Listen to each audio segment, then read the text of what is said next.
Welcome to Story 516, a podcast where we sit down with Christians and talk about how God is showing up in the world today.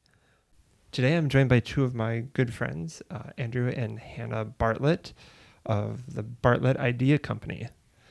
Thanks for joining me today. Yeah, no, thanks for having us on. Appreciate it. Yeah, thank you. So to start out with, could you just explain what you do and just a little bit of a background, kind of like your bio? Mm-hmm. Yeah, so we run Bartlett Idea Company and Defender. We have two brands that we kind of do. Bartlett Idea Company is really I guess we could call it a creative agency. We do, video production, web development, graphic design, marketing, branding. Really our focus is we consider ourselves like brand renovators. A lot of times I feel like we like working especially in kind of that like mid-range business where they're doing really good stuff. They have like a really good company culture, all that kind of stuff. So they're a really solid business, but their brand doesn't really live up to who they are. And so to me, it feels like what we love doing is it's like a real estate developer would go in and flip a house, and like how you can change the entire valuation of an entire neighborhood through your work. And I feel like that's kind of what we do in the branding space. Ultimately, brand is how people see you as a business. You can influence it, you can't change it in a sense. So everything what we do influences branding. And so branding is something that we're really passionate about. Along with that, we also really love video and like filmmaking. And so we do a lot of video production. We try to do very heavily like story-driven video, and we also work a lot in the law enforcement space, which is our Defender brand. And so All right. Working with like recruiting, community engagement, that kind of stuff. No, well, I feel like both of us were into film and photography when we were teenagers. And so that's what kind of got us like into this. We were like, oh, we love doing this, and started discovering we could actually get paid to do it. Right, and right. get paid to do what we love doing. And Andrew and I grew up together, and we ended up growing up doing films together and doing, those silly backyard movies with our siblings. And that turned into doing client work, which turned into a full-time business. And then we fell in love and got married, and now we still do business together. So that's kind of like our history of how we kind of got into doing this as a business. Yeah, and I met you guys back probably Homeschool days. Homeschool days, early, probably where more narrative film was maybe the entrance or the interest. So it's been interesting to see kind of how you've shifted towards the marketing, the branding side of things. And then I just drifted away and did something else instead of film altogether. Yeah.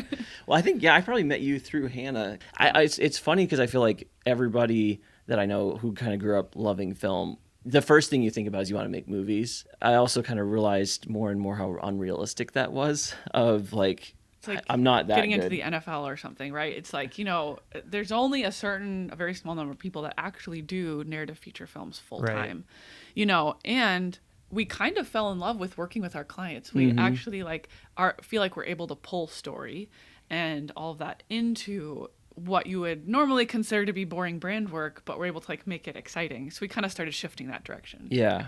So it's fun being able to like still take those same ideas, movies and cinematography and all that, and then just try to see how we can implement that into more of a business context. So yeah, so it's the same passion, but just slightly different outworking of it. Yeah. So in kind of the initial excitement for maybe more narrative filmmaking and filmmaking in general, and then having your path kind of shift to something else, do you feel like God was teaching you anything in that move? It's funny because we'll meet other young filmmakers and I'll see the exact same, like I see myself in their journey exactly the same, where they're all gung-ho, they're going to go make the next amazing feature film at 18 or whatever. And that's not to say you certainly couldn't, they could do that. But I think if we're just thinking big picture about like our career so far in film, I think really the biggest thing was the people that God put in our life that helped us learn film and were just willing to open up and share. So we had some really good mentors. Thanks to them is what ended up shaping the direction that we were going. And so I think more than anything, it was just like the providence of God and just like going to some different events and meeting some key people that then were willing to, invest in our life, both spiritually and, from a career standpoint. That made a big difference in our lives. Yeah. Those mentors and some of those events and film events and Christian film events of just like reminding us like ultimately whatever job you do, it's for the Lord. And that's our ultimate end goal, is to glorify him. And we felt, I don't know, God just opened so many doors towards this client-based work and towards getting clients that it felt like such a clear path, because it's not an easy path. It's actually quite a challenging one. Like from the outside, people looking in, they're like, oh, you get to do these cool movies with cops and like, you know, you get to like blow stuff up and do helicopters and like whatever. And we're like, yes, we do love that. And it is really fun. But behind the scenes, 90% of what we do is managing projects and paperwork and taxes and business and like all of that. And it's really, really hard. And so I think whenever we come to like a really hard spot in our business of like, oh my goodness, we're overwhelmed, can we make it through and get this stuff to the clients on time and run a business? I mean, neither of us have a college degree. Like, we're learning, you know, about how to run a business as we're doing it and from mentors and all of this. And so just seeing God providing and like bringing in clients that we never even pursued is like this confirmation of like, he has a purpose for us in this business, for us to be a witness to these clients and to show how a Christian can run a business and glorify God through that. We don't market ourselves at all, which we should. We just don't have the time currently. And God has just continued to bring more work than we can even take. I think growing up, I'm grateful also for my dad and his perspective on business, because I think in the Christian community, there can sometimes be like a sacred secular divide where, you know, you do church and Christian things and then you do your work, and it's like two different things. And for me and us growing up, we, you know, moved out to the farm when I was really young and definitely had that more entrepreneurial kind of outside the box outbringing. Right. And so he was really intentional to teach us that like it's one and the same, like what you do, your life, like the gospel encompasses all of life, not just church and those things that you would think of with Christianity. Like missionary work and that. Yeah, it's not just, you don't, obviously missionary work is an important thing, but it's equally as godly or is equally as important being in business, being in politics, being in just everyday life. That can be your mission field wherever you are. Right, like it doesn't need to be a specific ministry calling. I think we're still figuring out how that all plays out, because you're always trying to be mindful of, you know, like the appropriateness of this is a business relationship, but also we try to just run our business that we don't hide the fact that we're Christians. Basically, our philosophy is we'll just act as if everyone else around us is Christians too, and just like talk pray as if before a meal or whatever. Yeah, so like we're not forcing it on anyone. We don't necessarily just hire Christian people. So we're definitely not forcing it or anything like that, but we'll just, you know, be us.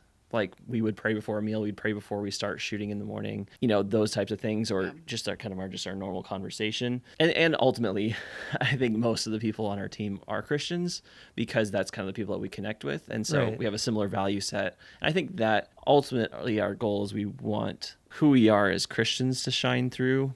And we've had definitely some conversations that come up with clients and stuff who aren't, you know, where it's like we try to we always take Sundays off even when we're on set.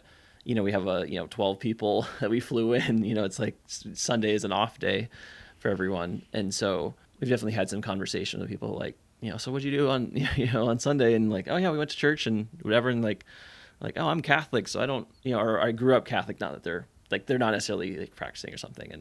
And then like asking questions about like, what does Christianity look like to you? You know, things you just end up having conversations that are in that context of just being normal, I guess, as a Christian. Even just living your life and not changing how you live has led to opportunities to talk to people. And that's pretty neat. I think the other thing we really try, and it's not that we've always succeeded, but to just run our business in a way that I feel like the responsibility of being a Christian in business is that if we do things wrong, that reflects on Jesus at the end of the day.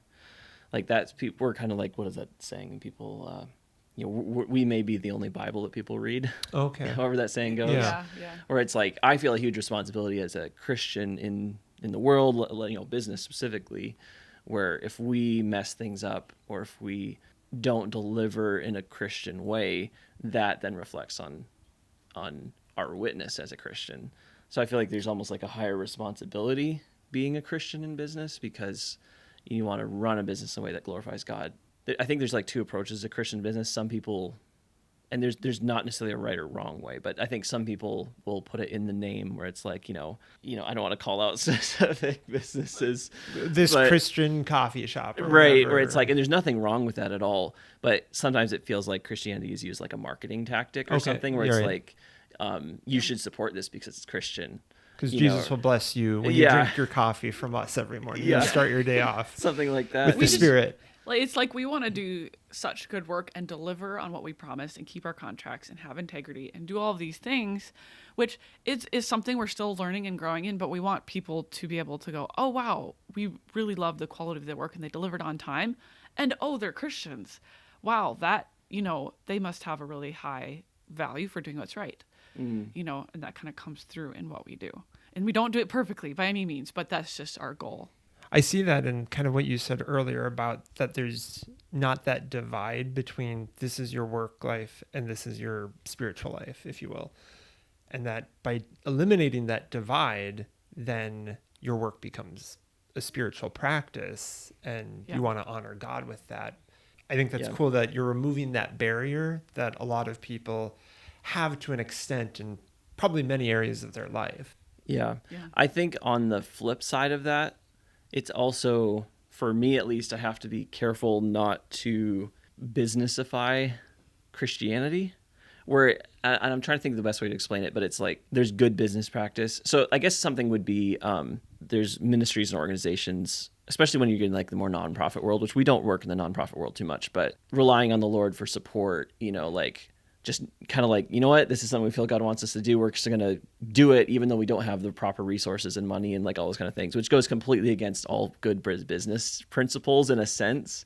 For me, just, it's like sometimes having to balance that where it's like, where do you step out in faith separately from good business principles? And then other times though, that's where many nonprofits go wrong, is they don't have enough business principles where it's like, there's just good logic and reason behind you shouldn't do something if it's a stupid business decision, even as a nonprofit or, something like that. There's definitely a balance needed of like between the two. And I think kind of how we do it though is like, we're going to plan and do our best as a business to plan for a shoot or to plan for these things.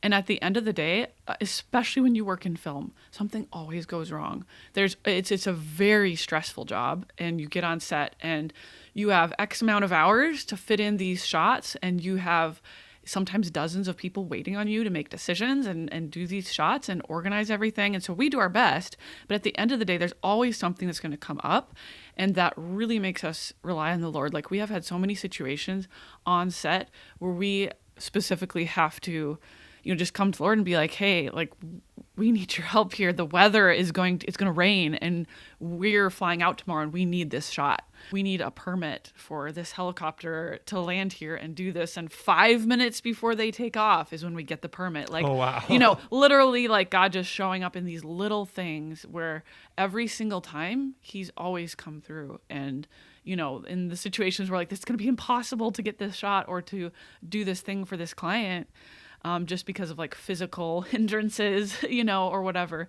So I don't know. I just feel like we've really seen the power of prayer. You can plan as much as you want, and you should, but there does come a point when, we're only human, and, God is the one in control, and we have to rely on him to bring it all together in the end. I think that's a good reminder to people that you can pray about any issue that pops up. Because I feel like you're describing like not getting a permit for something in a timely manner. And I feel like my natural inclination would just be, I'm going to try and figure this out on my own. Mm-hmm. So it's cool to be reminded that God does care about those moments. Yeah. And that sometimes those moments are maybe placed there so that we do talk to God. Yes. I really think so. And I feel like I still haven't learned my lesson because it feels like constantly there's stuff coming up in work and I try to go fix it. I'm a producer. So, I'm going to go problem solve and try to fix this. And it's wait, I should stop and pray about this. God cares about our work. Like, we've seen really specific examples of how he cares about our work in these small areas. Yeah. It's a constant reminder to just like, he cares about work and we can bring him into that and talk to him about it. Another thing you had said earlier on was about the process of getting to where you're at, and how God placed mentors, those people that you learn from in your life. And I think that's so cool because reading the Bible, you learn that God is a relational God. And so often in conversations I've had with people, I've seen these common themes of God designing life, designing each person's own unique story in such a way to force them into relationship. It's almost as if God's like, well, I designed people, humans, as relational beings just like myself, so you got to do this. So I think that's cool to see. And could you tell me a little bit about some of the mentors and how they've impacted your life? Yeah. No, I totally relate to that. I'm an introvert, so I'm perfectly happy to just sit in my office and like never see anyone for like, just months on end. And like, so I think that's good that we have a team of people that I have to talk with every single day and like do all those. So I think just on the practical note, I'm forced to have to talk to people a lot, and it's good for me. But yeah, so in terms of mentors, I think one of the early on mentors was my friend John Clay. And so, goodness, when that was... It was like 2014, I think, was when I met John Clay at a film event. And he was into teaching film, and he was willing to come teach a group of people that we had put together. And him and Andrew really hit it off. And at that point, I mean, Andrew, he was directing a project at that point and didn't really know how to direct it or what to do. Didn't even know like what is storyboarding, what is this, what am I doing? And John Clay really stepped in, I feel like, and made a huge difference. Like, I don't think we'd be where we are today without his spiritual and practical business influence in our lives. Okay. What, at that point, were you still thinking more narrative filmmaking? I'm trying to remember. I think I was kind of doing both because again, and this really is, I guess if I want to go even further back, my dad is probably the biggest mentor in my life of just teaching us to think outside the box in a way that definitely permeates everything that I do today, where Dad's always been one to kind of challenge status quo. And he was working on online college alternatives in the beginning of the internet before that was a thing. And so it didn't ever completely take off in what he was working with, but it was definitely the precursor to like, now it's expect. I mean, it's just, you don't even think twice. Yeah, college online, Yep. And so he really encouraged us early on that college is not necessary. Like, unless you have a specific reason, like your doctor, lawyer, or something, or you just, it's probably a good idea. Right. for most things. And then, being homeschooled and really just encouraging us to kind of like follow what we were passionate in and what we felt like God was putting on our heart that we were interested in. That would be, even further back, that was the key that unlocked and then, moving us out to the farm where we could literally do anything and, start and run businesses and try and fail. And, you learn a lot, I think, on the farm too, of just how life works, and you get a bigger perspective of food doesn't just come from the shelf, and like reality of death is all around you constantly, whether you like it or not. But anyway, so I think growing up on the farm was a huge influence, but then also, my dad's mentorship growing up. And then, when John Clay came to my life was super important because I really was into film, but didn't know anyone else really other than obviously Hannah. We didn't really have a network of people to visit with on that. And so being able to, he and I we'd room together and we'd talk till like 3 a.m. every night, even though we had to be up at like 6, it was just like, talking about life. And he had a lot more feature film experience as well as like the promotional side. Yeah, it was just really helpful to kind of help. I think it helped me mature a lot more quickly as well, in the sense of understanding, business and how to do it in a Christian way. So also like failure is a good mentor, just like, throughout our business, like, again, from the outside, I feel like it can sometimes seem to other people like it's so cool what you do and you do all this stuff, but there's a lot of moments of failure, whether that's just like whatever that is with client stuff or just internally keeping things organized and keeping things running. And I feel like that has kept us focused on God and like, okay, we can't do this ourselves. We need him, and we need other people and relationships and things in our life to give us review on projects or to help us work through a client issue. And it's a constant growth, whether it's through people or through lessons we've learned. That is so interesting that failure is a good mentor. We should make t-shirts and market that. Yeah. But just the idea of like God using our failures, and not necessarily our, like, when we miss the mark and when we sin, but just a business failure, that God can use that and those moments to mentor us in a spiritual way even. The interesting thing with that is it's like, I think it's easy as Christians, or myself, I'm a pretty positive person. So it's like, oh, there's silver lining somewhere. Sometimes there isn't really. And the actual, if you want to call it silver lining, is just the pain of the thing teaches you something that will be beneficial in the long run. There's no, losing a massive, really cool client because you did something wrong in the pitch and they didn't like, doesn't have any benefits necessarily, but also it's really helpful learning experience where sometimes that's the best thing that could possibly happen. Even just, a few weeks ago we had a situation where there were just a lot of factors, but we felt like we kind of let the ball, drop the ball. And so it was like a good reminder of like, as much as we've learned, there's still lots more for us to learn, and it keeps you humble. I think that's super valuable. I think you can kind of get in a rhythm and then you don't feel like you need God as much, but then you have to realize like, oh no, we're on the edge all the time. Like, yes. I think I've been reading Psalm 127 a lot lately, which I feel like is kind of like, it's always all throughout my life has been one of the verses I think of a lot. We grew up singing it as a psalm, and it says, except the Lord builds a house, they labor in vain that build it, and except the Lord keep the city, the watchman waketh but in vain. And so it's like, you can work as hard as you can possibly work, especially, and this is not to say, I feel like it's easy to complain, and it's like running a business is really hard, and there's so many times I kind of want to throw in the towel and just like go do something else because it's just so exhausting. But on the other hand, it's like, but I get to just do what I want to do most of the time. So it's like, it's like when a celebrity complains about being famous, it's like, at the end of the day, it's like, well, it's a tough job, but it is exhausting, but it's like you can focus in so hard on trying to fix things and trying to build it in your own strength. It's like, ultimately you could work your tail off and not succeed. And it's because God ultimately has to do it. Right. And I even see what you just said kind of reflected in the whole story you've painted today. You grew up at the right time where there was consumer equipment to do film projects. Yeah, it's true. And then you were also growing up at the right time where the internet was just kind of beginning and exploding and becoming a thing. So as you're growing and developing and gaining clients, you are hitting just the right time. Yep.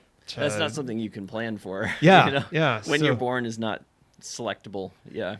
At least not yet. Not yet. Some sci-fi authors probably have an idea or two about that. Change past maybe, but yeah. And it's not something we get all the time, that hindsight. And it's something that I've learned you have to really be intentional about stopping and looking back to see where you've come from. And the signposts on the way or the people along the way, because we've all had times where it's been a really hard season or a rough patch, and in the moment it's like, where are you, God? And sometimes we can see God in those moments, and sometimes we just need to learn a different way of looking at those moments while we're in them. But sometimes I think you can't see how God was at work until you've gone through it and looked back. And that's also really encouraging to hear other people's stories of kind of looking back. Because if you're in that moment and you don't see God, sometimes you have to rely on other people's testimonies that God is there in those moments. Yeah, that's so true. And I can say with confidence, we would not be running this business or where we are today without God. Like, he has definitely guided us the whole way. And it's all those little ways too that you sometimes don't remember the specifics on, but like that client came to us or this thing happened or whatever. And you can just see that thread, like throughout your life. And one other quick story that I wanted to share was just back when we were first, it was actually when we were dating before we were married. We're starting to go full time in the business. And so we didn't have it was very sporadic with clients, and, the money coming in was very little. And we were still really building and growing the business. And we had done a project for a client to help them out. There's a missionary family that wanted to, go over to Africa. And so we did like this video for them and like whatever. And it was a really fun project. And long story short, through them, we ended up house sitting for them for 2 years, rent free, because of this connection through this film thing. And it was right at the point in our business where we could really use a space to, have all the time to grow our business and not have to worry about like the money side of it. And so just seeing God providing every step of the way right when we needed it was just so cool to look back on. Well, that's a great story to end on. Thank you guys so much for stopping in. And if people want to check out your stuff, is there a good spot for them to do that? Yeah. I mean, if you just look for Bartlett Idea Company on any of the social platforms at Bartlett Idea Co. Or bartlett.co, that's probably the easiest place to find us. Cool. Well, I look forward to seeing what the next 5-10 years bring in this continued story of God working and guiding you guys. Appreciate it. Thank you so much. Thank you for joining us today. You can support the show by going to our Patreon page at patreon.com/story516. You can also find us on Facebook, Instagram, YouTube, and Spotify. We look forward to seeing you next time.